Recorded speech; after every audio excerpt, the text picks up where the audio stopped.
Good evening বন্ধুরা, শুভ দুপুর। সবার দুপুর ভালো কাটুক আর দুপুরের মেনুটা সবার খুব ভালো হোক।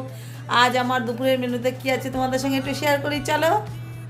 এই করেছি সাদা ভাত, তার সাথে একটা ডিম সেদ্ধ দিয়ে দিয়েছি। ডিম সেদ্ধটা নিয়ে নিলাম।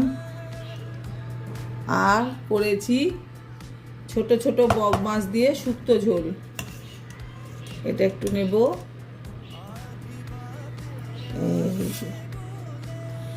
আর করেছি বেগুন ভর্তা, এটা একটু নেব। আর করেছি দেখো সিম, বেগুন, আলু, ধনেপাতা দিয়ে কাতলা মাছ আর মিনি মাছের ঝোল। প্রথমেই খাবো শুক্তো দিয়ে। শুক্তো দিয়ে প্রথমে খেতে হয়।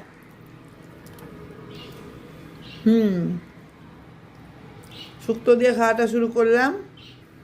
এই যে ডিম সিদ্ধটাও খাবো, আর তার সাথে বেগুন ভর্তাটা খাবো, তারপরে খাবো মাছের ঝোল দিয়ে। চলো, এই রইলো আমার দুপুরের মেনু।